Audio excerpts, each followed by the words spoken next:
Get in your bed. Get on there. Look, Coco.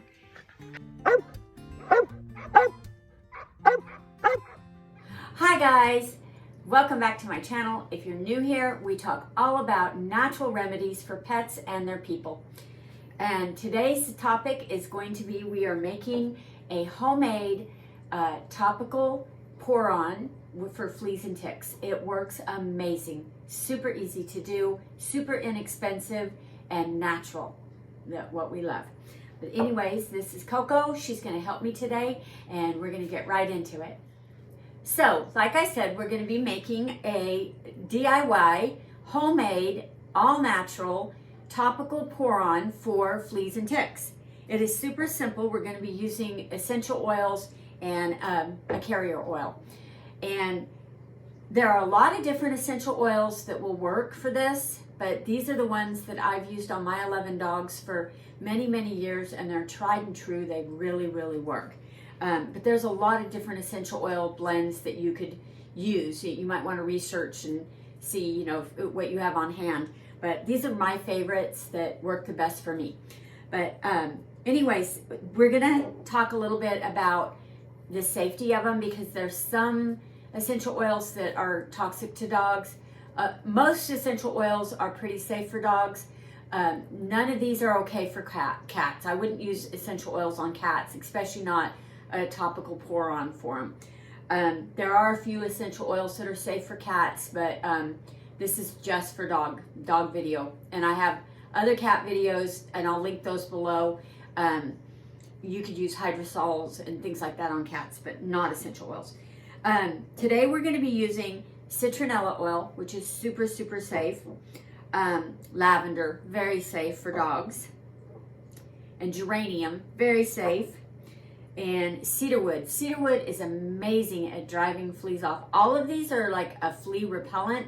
They don't actually kill the fleas, but they will drive them off your dog. So if you already have fleas, you want to really be working at breaking the flea's life cycle and killing them. But I would start the regimen doing this if I had fleas. But this is great for really keeping them maintenance at bay. I use it on walks and all that kind of stuff going camping. But cedarwood is amazing. Super safe essential oil as well. And cypress oil is another one that's super safe and very effective. And then we have the two that can be controversial. Juniper is, you want to make sure you get juniper berry. And this is like an amazing flea repellent. So you want to get juniper berry. That's the one that's non-toxic. You don't want to just use plain juniper. You want to use juniper berry. And also same thing with cinnamon. You don't want to use just cinnamon oil because it can burn your dog, even with the carrier oil. You'll want to use cinnamon leaf, and it'll say cinnamon leaf right on it. And that's a safe oil to use on them as well. So we're going to get to making this. I'll show you how easy it is, and Coco will demonstrate it for us. But we're going to get a scale. Now you can make this in a quart jar, which is what I usually do, but today we're going to make a 2 ounce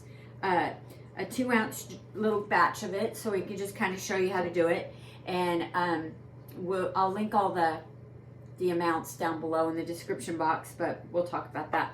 Okay, so I'll tear it out, and then we're going to, now you can, my favorite is using MCT oil or a fractionated coconut oil. It's the most stable, but it's very expensive. So, it's sometimes not very cost effective to do it that way. If you just have one little dog or something and you want to use the MCT oil, then that's a great way to go. But you can also use olive oil, like a big old jug like this. You can use this. And I do make this up and use this on my goats and my horses and my pig and my cow and everything. So I do use olive oil a lot because it's really cost effective. And that's what we'll use today. So I'm going to measure out 2 ounces because that's the size of jar I have. So we're going to go 2 ounces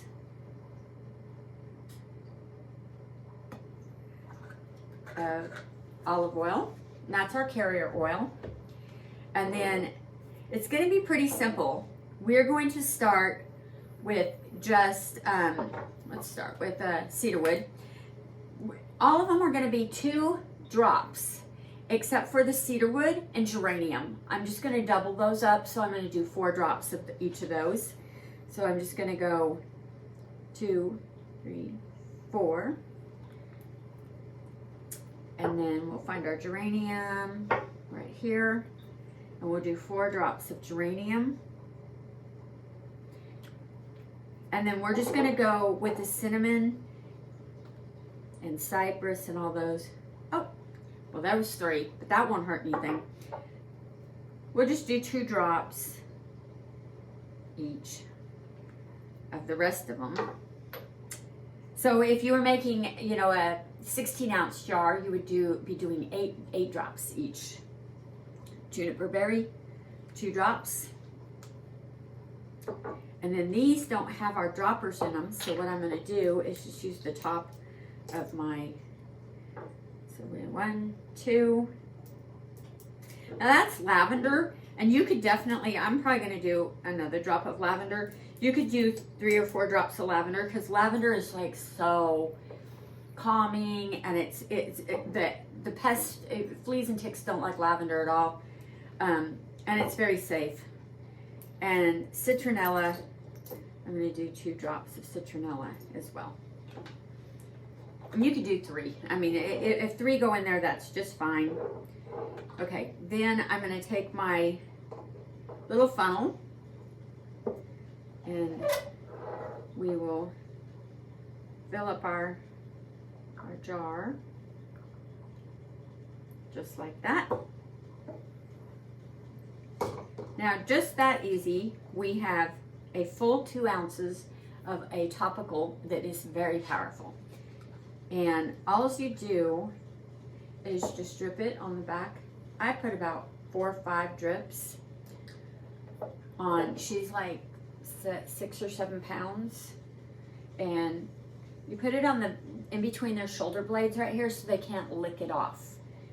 And you're not going to want to bathe them for 48. I mean, really, I don't bathe my dogs for 2 or 3 weeks while they're wearing it, especially in heavy flea season. If you do bathe them, you need to reapply it.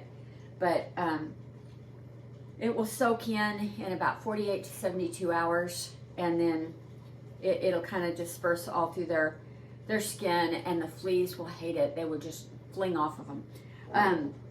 You can also take it and pour some into your hand, just 3 or 4 drips like that, and then you can just kind of pet your dog all over like this, and that will really get it all over them.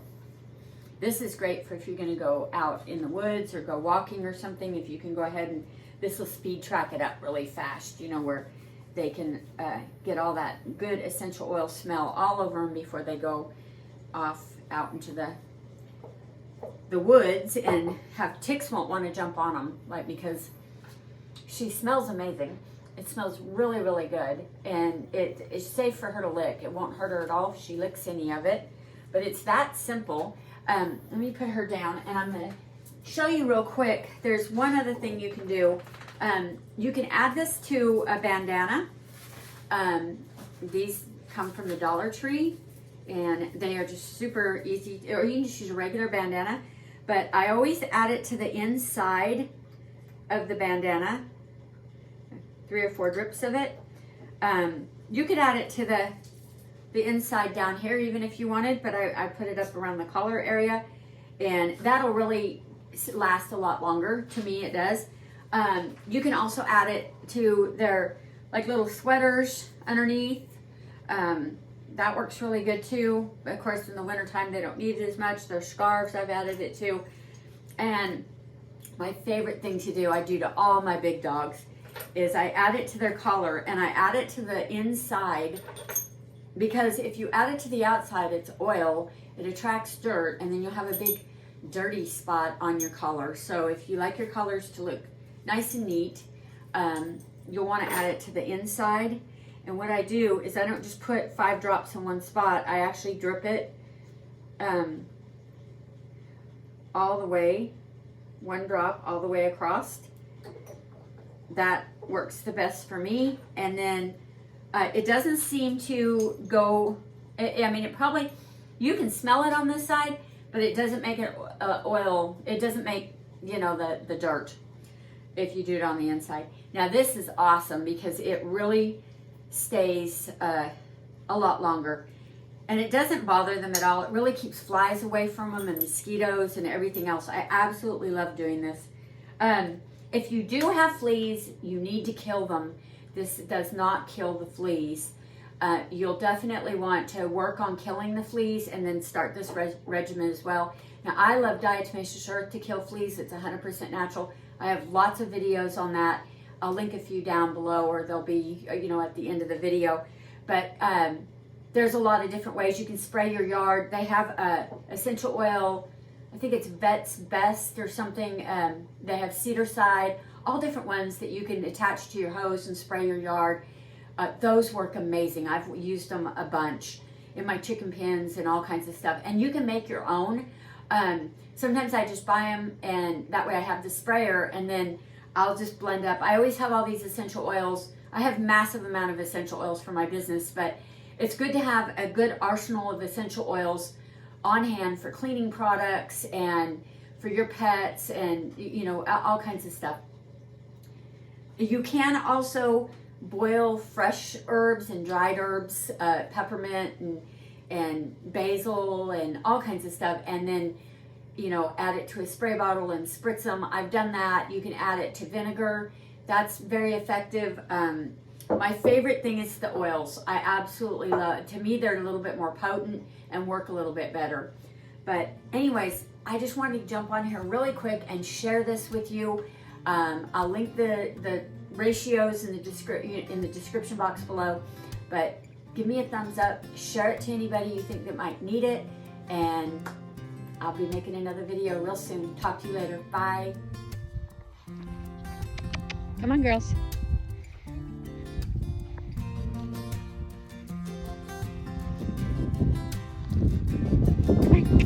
Come on.